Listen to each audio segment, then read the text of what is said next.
আচ্ছা, ফজলুর রহমান খান, আপনি কেন নাটক লেখেন? কেন বা কাদের জন্য লেখেন? দারুণ একটা প্রশ্ন করেছেন। আমি কেন নাটক লিখি, কাদের জন্য লিখি? আমি নাটক লিখি মূলত সমাজকে জাগিয়ে তোলার জন্য। হুম, কারণ আমাদের সমাজে অনেক অসঙ্গতি আছে। এই অসঙ্গতিগুলোকে তুলে ধরার জন্যই আমি নাটক লিখি। আর আমার নাটকের মধ্যে একটা শ্রেণী চেতনা আছে, যে আমি কোন শ্রেণীর জন্য নাটকটা লিখছি। হুম, আমি ধনীদের জন্য লিখছি নাকি গরিবদের জন্য লিখছি, বলেন। অর্থাৎ আমার শ্রেণী চরিত্রটাকে জানতে হবে।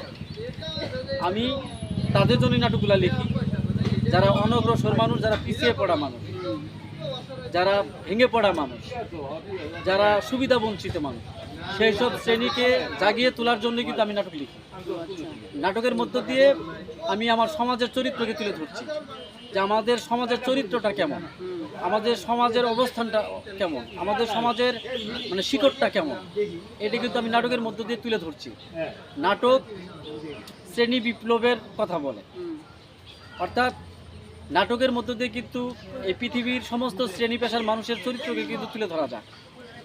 আমরা তো প্রতিদিন নাটক করছি, হ্যাঁ, আমরা সবাই জীবন নাটকের অভিনেতা অভিনেত্রী, অর্থাৎ আমাদের জীবনের প্রতিচ্ছবি হচ্ছে নাটক। হুম, আমাদের জীবনের প্রতিচ্ছবি হচ্ছে নাটক।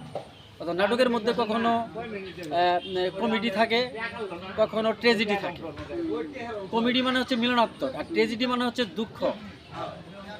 এই পৃথিবীটা হচ্ছে একটা দুঃখের জায়গা, বেদনার জায়গা, যন্ত্রণার জায়গা। এই যন্ত্রণা থেকে কারো মুক্তি নেই।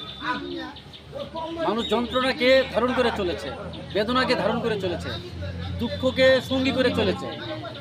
হ্যাঁ, তো নাটকের মধ্য দিয়ে কিন্তু আমরা শ্রেণী চেতনাকে দেখাই, আমাদের শ্রেণীর যে সংগ্রাম, ওই সংগ্রামটাকে আমি নাটকের মধ্যে দেখানোর চেষ্টা করি। আমি ক্যাপিটালিজম সমাজে বাস করছি, আমি পুঁজিবাদী সমাজে বাস করছি। আমার সমাজটা অর্থনীতির সমাজ। এই অর্থনীতির সমাজে আমাদের সব কিছু চেঞ্জ হয়ে যাচ্ছে, সব কিছুই বদলে যাচ্ছে। আমরা কোনো কিছুকে এখন আর সহজ করে ভাবতে পারছি না। আমাদের পরিবর্তন হয়ে যাচ্ছে একেবারে কঠিনভাবে। তো আমাদের নাটক কিন্তু আমাদেরকে জাগিয়ে তোলে। নাটকের ভাষা হচ্ছে মঞ্চের ভাষা, সভ্যতার ভাষা। নাটকের মধ্য দিয়ে আমি একটা শ্রেণীকে জাগিয়ে তোলার চেষ্টা করছি, যারা পিছিয়ে পড়ে গেছে, যারা অনগ্রসর হয়ে গেছে, যারা ভেঙে পড়ে গেছে, যারা সুবিধা বঞ্চিত হয়ে গেছে, সেই শ্রেণীটাকে জাগ্রত করার জন্য মূলত আমি নাটক লিখি, নাটকের কথা বলছি। তো এই হলো বিষয়। আমি ওই শ্রেণী চেতনার উপরে কিন্তু নাটক লিখি। নাটক লেখার উদ্দেশ্য হলো এই সমাজের অসঙ্গতিকে দূর করা, হ্যাঁ, এবং একটা সভ্য সমাজ তৈরি করা। যে নাটকের মধ্য দিয়ে যেন আমরা একটা স্লোগান দিতে পারি, যে নিজে বাঁচবো, অন্যকে বাঁচাবো, নিজে খাবো, অন্যকে খাওয়াবো, নিজে ভালো থাকবো, অন্যকে ভালো রাখবো।